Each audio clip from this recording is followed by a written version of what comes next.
नमस्कार दोस्तों, सभी का स्वागत है चार्ट मोजो के नई वीडियो में। अब कल मार्केट ओपन है, डिजास्टर रिकवरी साइट पे टेस्टिंग रहेगी। इस वजह से सैटरडे मार्केट ओपन है। अधिकतर हमारा वीडियो सीधा संडे को आता है थर्सडे के बाद, लेकिन अब क्योंकि मार्केट ओपन है तो एक बार मार्केट पे अभी हम ओवरव्यू ले लेते हैं कल के लिए। अभी निफ्टी स्ट्रांग है। 22,500 एक साइकोलॉजिकल लेवल है, वहां तक ये पहुंचा, कल डिस्कस कर रहे थे।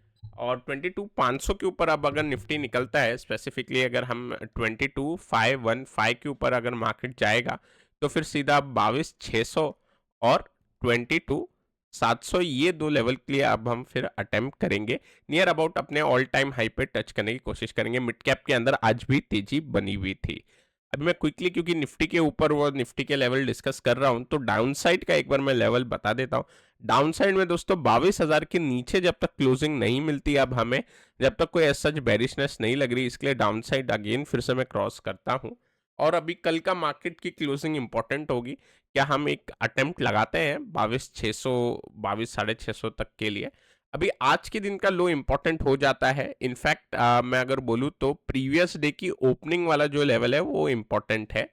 बट मेरे हिसाब से 22,000 अगर क्लोज 22,000 के नीचे क्लोज नहीं देता निफ्टी, तो एज सच बेरिश एक बार व्यू हम होल्ड रख सकते हैं। मतलब बेरिश व्यू के तरफ ज़्यादा रुझान नहीं जा रहा।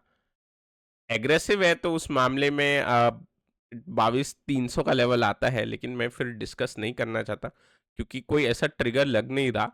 अब ट्रिगर की बात कर रहे हैं तो डाउ जो है कल ऑल टाइम हाई एक बार टच किया था, और ऑल टाइम हाई टच करने के बाद 40,000 भी लेवल ब्रीच हुए कल। उसके बाद थोड़ा सा ये अब साइडवेज होता हुआ दिखाई दे रहा है। ये नॉर्मल प्रॉफिट बुकिंग है। अभी ये एक शूटिंग स्टार टाइप कैंडल है, लेकिन आपको ध्यान देना है कि ये सिर्फ सिग्नल है। आपको जो कंफर्मेशन है वो इस बड़े बुलिश ग्रीन कैंडल के नीचे मिलेगी। तो लोग ये गलती कर देते हैं कि कैंडल्स के अंदर बस एक कैंडल देख के ही उसके अंदर वर्क करते हैं। ओवरऑल इसमें एक नॉर्मल प्रॉफिट बुकिंग है। हो सकता है 2-3 दिन यहाँ पे ऐसे साइडवेज रहे और फिर से ये ऊपर के साइड ब्रेकआउट दिखा दे। हालांकि प्रोबेबिलिटी ज़्यादा ही है ऊपर के साइड ब्रेकआउट देने की। बाकी लेटेस्ट सी मार्केट के अंदर क्या सिग्नल मिलते हैं यूएस के अंदर। अब बैंक निफ्टी की मैं बात करता हूं यहाँ पे, क्योंकि बैंक निफ्टी आज पॉजिटिव हो गया, इस वजह से निफ्टी आईटी आज कुछ खास चल नहीं पाया। निफ्टी आईटी थोड़ा नेगेटिव चले गया, तो ये चीज़ हमको पता है, मैंने वीडियो में भी आपको बताया था। निफ्टी आईटी निफ्टी बैंक अधिकतर अगर एक चलेगा तो दूसरा फिर घट जाता है। तो इससे मार्केट के अंदर बैलेंस बना रहता है। दोनों आपको तभी चलते हुए दिखाई देंगे जब आपको मार्केट के अंदर कोई बड़ी मूव मिलेगी। तो अभी यहाँ पे बैंक निफ्टी के अंदर एक ब्रेकआउट का अटेम्प्ट हो गया है। 48,100 के ऊपर हम बुलिश रहेंगे।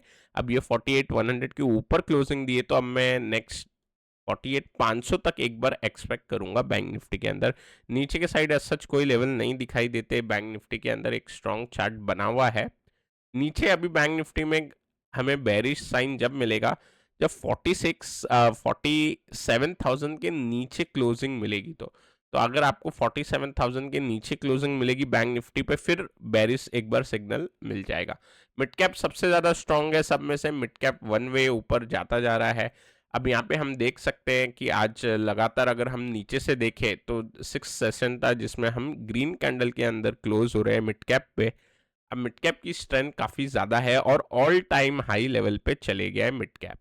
अब मिड कैप और कहाँ तक जा सकता है? तो दोस्तों यहाँ पे हमने एक चैनल पैटर्न ड्रॉ किया हुआ है। इस चैनल पैटर्न का जो रेजिस्टेंस नेक्स्ट कैंडल पे लगेगा वो लगेगा 51,950 पे। तो आप 52,000 इसको पकड़ के चल सकते हैं।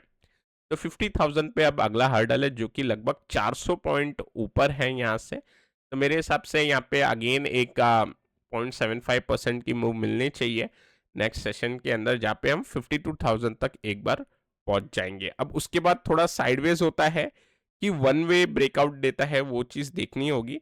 क्योंकि थोड़ा विक्स अभी भी हाई है। आज के सेशन में मेरे को उम्मीद थी कि विक्स थोड़ा और ज़्यादा घटे, पर विक्स साइडवेज हो गया घटने की बदले। तो यहाँ पे विक्स अगर फिर से थोड़ा एक बार जंप मारेगा तो एक बार डोजी कैंडल यहाँ पे बन सकती है, या साइडवेज या माइनर डिक्लाइन यहाँ पे देखने मिल सकता है। बट 52,000 तक ऐसा लग रहा है मिड कैप निफ्टी जरूर टच करना चाहिए। डाउ ओवरऑल पॉजिटिव ही है। डाउ की अगर मैं बात करूँ तो यहाँ पे डाउ के अंदर वन वे रैली है और एक हॉल्ट बना हुआ है। इस समय पे बॉन्ड यील्ड जो है वो थोड़ा एक रिट्रेस करने की कोशिश कर रहा है। अब बॉन्ड यील्ड अगर 4.5 के आसपास या 4.45 के आसपास यहाँ पे टच करके फिर गिर जाए तो ये एकदम अच्छा एक स्ट्रॉन्ग सिग्नल होगा डाउन साइड के लिए बॉन्ड यील्ड पे, और डाउ उस समय फिर ऊपर जाता हुआ दिखाई देगा। डॉलर इंडेक्स भी अभी थोड़ा स्ट्रॉन्ग है, थोड़ा सा ये रिबाउंड दे रहा है, बट डॉलर इंडेक्स देखे तो लोअर लो लोअर हाई बनाते हुए नीचे जा रहा है जस्ट लाइक बॉन्ड यील्ड। तो फिलहाल तक का एक स्ट्रॉन्ग रिवर्सल के संकेत नहीं है इनमें। ब्रेंट की अगर मैं बात करूं तो कल के सेशन में 83.5 के आसपास था ये हाई। यहाँ पे अगर ये 84 टच करता है तो काफ़ी एक अच्छा लेवल बन जाएगा फॉर अ शॉर्ट सेटअप। तो यहाँ पे 84 का लेवल इंपॉर्टेंट होगा। थोड़ा सा ऊपर जाएगा तो रिस्क रिवॉर्ड अच्छा मिलेगा। 83.5 गया 2 बार आज ब्रेंट, लेकिन 84 जाएगा तो एक रिस्क रिवॉर्ड वहाँ पे अच्छा मिलेगा। फिलहाल 84 अगर टच होता है तो उसके बाद लगभग 82 तक ये वापस आ सकता है।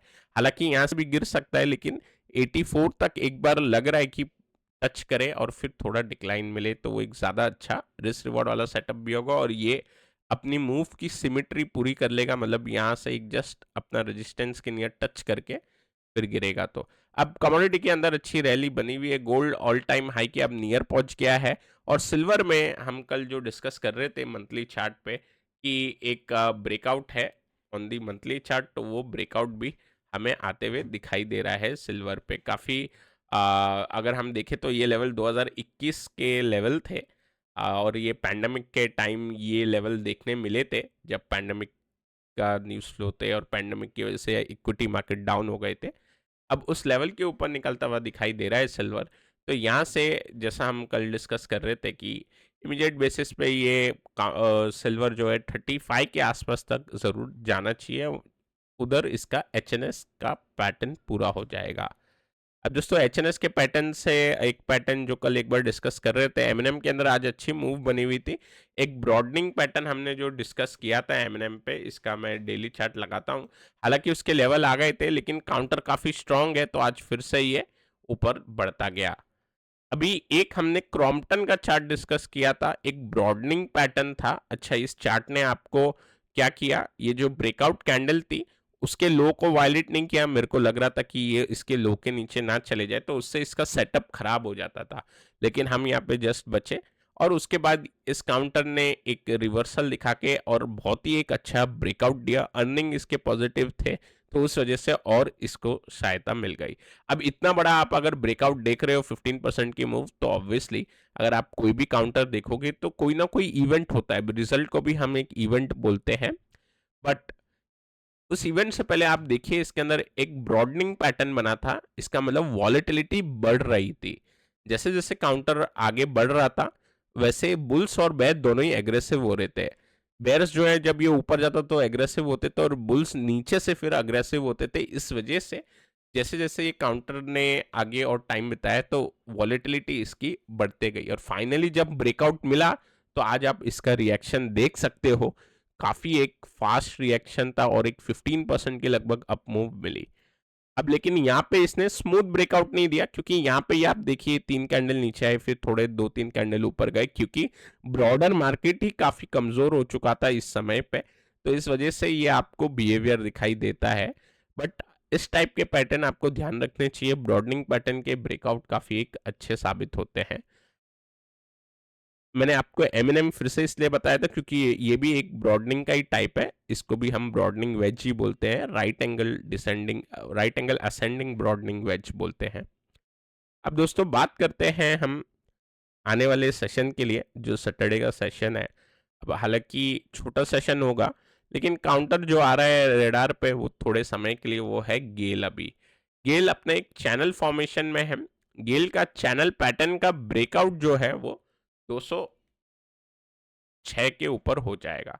तो गेल जैसे ही 206 के ऊपर निकलेगा तो सबसे पहले हम इसको एक्सपेक्ट करेंगे नियर 214 तक जाने के लिए, जो कि इसका प्रीवियस रेजिस्टेंस है। ठीक है, और उसके बाद अगर वो ब्रीच करता है तो मेरे हिसाब से नए हाई की ओर बढ़ जाएगा। 225-230 की तरफ इसकी मूव स्टार्ट हो जाएगी। तो इसको हम रेडार पे रखेंगे गेल, जिसके ऊपर एक फॉलिंग चैनल पैटर्न बना हुआ है। और एक जो काउंटर है वो है टीवीएस मोटर। अभी इसके अंदर भी चार्ट काफ़ी अच्छा है। अगर मैं सिर्फ एक ही एक रेजिस्टेंस लाइन ड्रॉ करूं इस चार्ट के ऊपर, तो यहाँ पे आपको कुछ इस तरीके से चार्ट दिखाई देगा। अब देखिए जैसे काउंटर के अंदर इसमें भी लगभग वॉलेटिलिटी कम हो रही है। अब देखिए पहले मूव बड़ी थी, डिक्लाइन की, फिर मूव और छोटी हुई, फिर आगे जाके मूव और छोटी हो गई, एक छोटे दायरे में ही मूव बनी। तो इससे ये आपको एक दिखाई दे रहा है, एक स्ट्रॉन्ग बेस की निशानी आपको दिखाई दे रही है कि जैसे जैसे काउंटर आगे बढ़ा, इसमें वॉलेटिलिटी कम होती गई, इसमें कंप्रेस हुई। हम बात कर रहे थे क्रॉम्पटन की, जिसके अंदर वॉलेटिलिटी बढ़ी जैसे जैसे काउंटर आगे जा रहा था, क्योंकि उसके अंदर क्लैरिटी कम थी। इसमें क्या है, वॉलेटिलिटी जो है वो कंप्रेस हो रही है, मतलब जो प्राइस का रेंज है वो धीरे धीरे धीरे छोटे दायरे में होता जा रहा है। इसका मतलब डिमांड का जो प्रेशर है वो नीचे से इसको ऊपर की तरफ पुश कर रहा है। सप्लाई एक ही जगह कांस्टेंट है, मतलब सप्लायर एग्रेसिव नहीं है इसमें, और आज ब्रेकआउट हो गया। ब्रेकआउट के साथ साथ इसके जो माइनर हर्डल स्विंग्स थे वो भी लगभग पहुंच चुके हैं। सो इस वजह से टीवीएस मोटर का चार्ट आता है, ऑटो ऑलरेडी रेडार में है ही।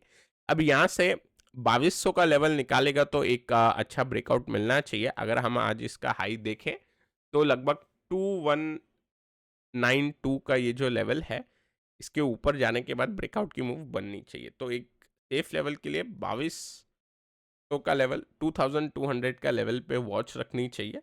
ये लेवल अगर निकलेगा तो एक ब्रेकआउट की यहाँ पे अच्छी पॉसिबिलिटी बनेगी और मूव के चांसेस रहेंगे। कहाँ तक हम एक्सपेक्ट करेंगे, इसके प्रीवियस स्विंग हाई तक तो हम एक्सपेक्ट कर ही सकते हैं, और बाकी उसके बाद और जैसा मोमेंटम रहेगा मार्केट में उस हिसाब से जा सकता है। तो दोस्तों, दो काउंटर है, और काउंटर जो है हम एक या दो ही, एक ही निकाल रहे थे काफ़ी टाइम से, क्योंकि निफ्टी थोड़ा ऊपर आया है, स्ट्रॉन्ग बायस दे रहा है, अपसाइड का प्रीवियस हाई को चैलेंज करेगा। उसके ऊपर ब्रेकआउट देगा या नहीं देगा इसको हम कह नहीं सकते, लेकिन चैलेंज ज़रूर करने जा सकता है। इस वजह से दो काउंटर पे हम चार्ट स्टडी कर रहे हैं, और मैं आशा करता हूँ आपको ये वीडियो पसंद आया होगा। अगर पसंद आया है तो लाइक करें, नए हमारे चैनल पे तो सब्सक्राइब करना ना भूलें। Till then take care, I will meet you in the next video.